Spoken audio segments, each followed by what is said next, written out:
Hello guys, आपका मेरे channel smart study में स्वागत है। आज हम शिक्षा निदेशालय की तरफ से दी जाने वाली कार्यपत्रक नंबर 31 करेंगे, जो कि क्लास 6 की है और सब्जेक्ट है गणित। ये वर्कशीट 25 अक्टूबर 2021 की है। तो आइए शुरू करते हैं आज की वर्कशीट। प्रायोगिक ज्यामिति, त्रिभुज और उसके प्रकार। परिचय। तीन भुजाओं वाले बहुभुज को हम त्रिभुज कहते हैं। जिसकी तीन भुजाएं होती है उसे बहुभुज, उसे क्या कहा जाता है? त्रिभुज कहा जाता है। यह तीन असंरेखीय बिंदु को जोड़ने से बनता है, मतलब तीन जो बिंदु है इनको जोड़ने से क्या बनता है? एक त्रिभुज बनता है। इन बिंदुओं को त्रिभुज के शीर्ष कहते हैं। जो ये वाले बिंदु है ना, ये देखो यहाँ पे दिखाए गए हैं, इन बिंदुओं को हम क्या कहते हैं? त्रिभुज के शीर्ष कहते हैं। दो कोण दो भुजाओं के बीच बनता है। देखो ये दो भुजाएं हैं, इन दोनों भुजाओं के बीच में क्या बनता है? कोण बनता है। इसीलिए त्रिभुज के तीन कोण होते हैं। इसीलिए क्या होता है? त्रिभुज के तीन कोण होते हैं। ध्यान से समझो क्या कहा जा रहा है। यदि ABC एक त्रिभुज है तो हम क्या कहेंगे? ABC को इस तरह दर्शाया जाता है। यहाँ पे आप कोण लगा देते हैं और ABC दर्शाया जाता है। और त्रिभुज के सभी कोणों का योग कितना होता है? 180 डिग्री होता है। तो यहाँ ध्यान से समझो, शीर्ष देखो, जैसे कि ये वाला पॉइंट है A, B और C, ये क्या हो जाएंगे? शीर्ष हो जाएंगे इसके। और कोण अगर हमें बताना है तो हम लिखेंगे कोण A, कोण B और कोण C, इसके एंगल हो जाएंगे। और भुजा देखिए यहाँ पे, ये AB भुजा, BC भुजा और AC भुजा, ये क्या हो जाएंगे? इसकी भुजाएं हो जाएंगे। जैसे कि सेट स्क्वायर, नाचोस और हैंगर आदि, इसके एग्जाम्पल दिए गए हैं। तो बहुत आसान है। देखो त्रिभुज तीन भुजाओं से मिलकर बना होता है, तीन ही इसमें कोण होते हैं और तीन ही इसमें शीर्ष होते हैं। ठीक है। अब देखो त्रिभुज के प्रकार, त्रिभुज के कितने प्रकार हैं उसके बारे में हम समझेंगे। त्रिभुज के तीन प्रकार होते हैं: विषम बाहु त्रिभुज, समद्विबाहु त्रिभुज और समबाहु त्रिभुज। यहाँ ध्यान से समझेंगे, तीन टाइप होते हैं त्रिभुज के। अब देखो सबसे पहले विषम बाहु त्रिभुज। विषम बाहु त्रिभुज क्या होगी? जिसकी जो तीनों भुजाएं हैं लंबाई के आधार पर क्या है? तीनों अलग अलग हैं। ऐसी भुजाएं जिसकी क्या है? लंबाई अलग है। देखो ये तीनों भुजाएं क्या है? एक दूसरे से अलग होती है, उसे हम क्या कहते हैं? विषम बाहु त्रिभुज कहते हैं। ध्यान से समझो, जिसकी तीनों भुजाएं अलग हैं उसे क्या कहा जाता है? विषम बाहु त्रिभुज। ऐसी त्रिभुज जिसकी दो भुजाएं क्या है? बराबर है। देखो ये दोनों भुजाएं क्या है? बराबर हैं। तो ऐसे त्रिभुज को जिसकी दो भुजाएं बराबर हैं उसे समद्विबाहु त्रिभुज कहते हैं। और नंबर थर्ड पर है कि जिसकी तीनों भुजाएं क्या हो? बराबर हो, उसे हम क्या कहते हैं? समबाहु त्रिभुज। तो जिसकी तीनों भुजाएं बराबर हो उसे समबाहु त्रिभुज, जिसकी दो भुजा बराबर हो समद्विबाहु। द्वि देखो, द्वि का मतलब होता है दो। और विषम बाहु जिसकी एक भी भुजा बराबर नहीं हो। ये हमने भुजाओं के आधार पर देखा। अब हम देखते हैं कोणों के आधार पर त्रिभुज के कितने प्रकार हैं। देखो कोणों के आधार पर तीन प्रकार के त्रिभुज होते हैं।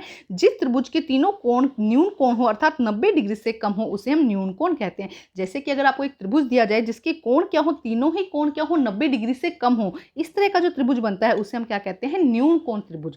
अब सेकंड देखिए, ऐसा त्रिभुज जिसमें एक कोण क्या हो? अधिक कोण हो। एक कोण की वैल्यू क्या हो? 90 डिग्री या हो, या उससे एक कोण की वैल्यू 90 डिग्री से ज्यादा हो। कोई जैसे तीन कोण है ना, उनमें से अगर एक कोण भी क्या हो? 90 डिग्री से ज्यादा हो और कुल कोणों का योग कितना हो? 180। मतलब ऐसा हो कि तीनों कोणों का योग 180 डिग्री होना चाहिए। एक कोण क्या हो? 90 डिग्री से ज्यादा हो, तो उस कोण को हम अधिक कोण कहते हैं। और समकोण त्रिभुज क्या होता है? जिसमें एक कोण क्या हो? 90 डिग्री का। एक कोण पूरी तरह से क्या हो? 90 डिग्री का हो, तो उसे हम समकोण त्रिभुज कहते हैं। यहाँ पे एक बार फिर समझो, जब क्या होता है? अगर तीनों कोणों का योग 90 डिग्री से कम होता है, उसे तीनों इस तरह का जब त्रिभुज बनता है तब उससे हम क्या कहते हैं? न्यून कोण त्रिभुज।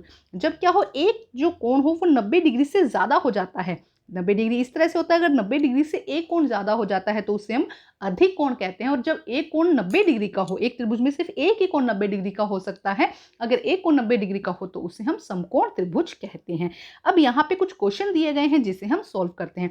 देखो क्या कहा गया है? कोणों तथा भुजाओं के आधार पर त्रिभुज के प्रकार को पहचानिए।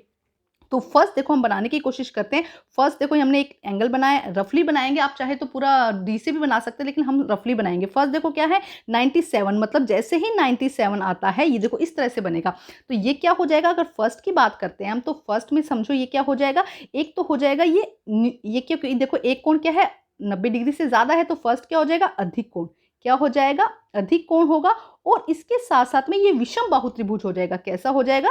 विषम बाहु त्रिभुज, क्योंकि इसकी तीनों ही भुजाएं क्या होंगी? बराबर नहीं होंगी। तो फर्स्ट का आंसर आप इस तरह से एक त्रिभुज बना देंगे, यहाँ पे आप 97 डिग्री एंगल लिख देंगे, तो ये क्या हो जाएगा? अधिक कोण हो जाएगा और विषम बाहु त्रिभुज हो जाएगा। ठीक है। अब देखते हैं नेक्स्ट त्रिभुज क्या कहा गया है। देखो नेक्स्ट में क्या कहा गया? 1 हमने लिया, ये क्या हो गया? 7 सेंटीमीटर, ये हो गया 3 सेंटीमीटर और ये हो गया 4 सेंटीमीटर। तो ये कैसा हो जाएगा? ये हो जाएगा विषम बाहु त्रिभुज। अगर हम ध्यान से देखें देखेंगे तो शायद ये त्रिभुज बनेगा भी नहीं, क्योंकि जब दो भुजाओं का योग तीसरी भुजा से ज़्यादा होना चाहिए, तो ये अगर त्रिभुज देखेंगे तो ये बनेगा ही नहीं। लेकिन अगर हम रफली बनाते हैं इस त्रिभुज को तो ये कैसा हो जाएगा, विषम बाहु त्रिभुज। ये कैसा होगा, विषम, क्योंकि तीनों ही भुजाएं इसकी क्या है, तीनों ही भुजा क्या है इसकी असमान है। इसके साथ साथ में ये क्या हो जाएगा, न्यून कोण। ये कैसा कोण हो जाएगा, न्यून कोण। लेकिन अगर आप रफली डायग्राम बना रहे हैं तब आपका ये त्रिभुज बन जाएगा, लेकिन जब आप एक्चुअल में डायग्राम बनाएंगे तब आपका ये त्रिभुज ही नहीं बन पाएगा, क्योंकि त्रिभुज की दो भुजाओं का योग तीसरी भुजा से ज्यादा होना चाहिए। लेकिन यहाँ पे दोनों भुजाएं 3+4 की किसके बराबर है, 7 के बराबर है ना, ऐसा नहीं होता है। ठीक है, तो अब इसमें लिखना चाहे विषम बाहु और न्यून कोण लिख दीजिएगा, अदरवाइज ऐसा लिख दीजिएगा कि ये त्रिभुज संभव नहीं है। नेक्स्ट देखते हैं, नेक्स्ट में क्या कहा गया है। देखो यहाँ पे हम एंगल देखते हैं, इस तरह से ये बनेगा एंगल। ठीक है, यहाँ पे ये देखो ये हो जाएगा, एक सेकेंड, ये 88 हो जाएगा, ये 64 और ये 28, तो ये हो जाएगा यहाँ पे न्यून कोण त्रिभुज।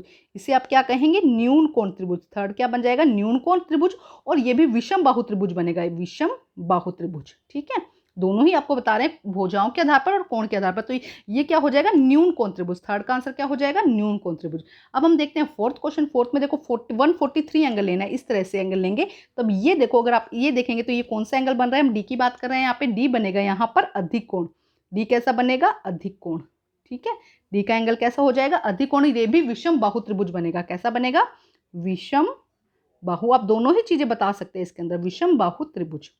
ठीक है, अब हम देखते हैं फिफ्थ वाला क्वेश्चन। देखो फिफ्थ में क्या कहा गया है, ध्यान से समझो। ई में देखो, ई में क्या है, तीनों ही भुजाएं कितनी है, 8 की है ना, तीनों ही, मतलब कि इसकी तीनों भुजाएं बराबर हैं। तो ये कैसा हो जाएगा, समबाहु त्रिभुज। ये कैसा होगा, समबाहु त्रिभुज। ठीक है, क्योंकि तीनों भुजाएं बराबर है। जब तीनों भुजाएं बराबर होती है तो हम क्या कहते हैं, समबाहु त्रिभुज। और इसको हम कहेंगे न्यून कोण त्रिभुज। ये कैसा हो जाएगा, इसकी कोण क्या होंगे, छोटे होंगे, इसलिए क्या हो जाएगा, न्यून कोण त्रिभुज। ठीक है, ये कैसा हो जाएगा, समबाहु त्रिभुज और न्यून कोण त्रिभुज। ये हो जाएगा क्वेश्चन नंबर ई। अब क्वेश्चन नंबर एफ में देखते हैं हम। क्वेश्चन नंबर इसे हटाते हैं, क्वेश्चन नंबर एफ। एफ में क्या है, एक 90 डिग्री का कोण है और बाकी इस तरह से कोण बनेगा। तो जब हमने कहा था कि एक अगर 90 डिग्री का कोण हो तो वो कैसा होता है, समकोण त्रिभुज। ये कैसा हो जाएगा, समकोण त्रिभुज। ठीक है, इसके बाद इसकी दो भुजाएं बराबर होंगी और एक भुजा क्या होगी, इसकी छोटी होगी। तो अब यहाँ पे इतना ही लिख दीजिए, समबाहु त्रिभुज, सॉरी समकोण त्रिभुज लिखेंगे और इसके अलावा समद्विबाहु त्रिभुज हो जाएगा। ये कैसा त्रिभुज हो जाएगा, समद्विबाहु त्रिभुज। ठीक है, तो ये थी हमारी आज की बहुत ही आसान सी वर्कशीट। वर्कशीट को कंप्लीट करके अपने टीचर से चेक करवाइए और प्लीज मेरे चैनल को लाइक कीजिए, सब्सक्राइब कीजिए और शेयर कीजिए। Thank you guys.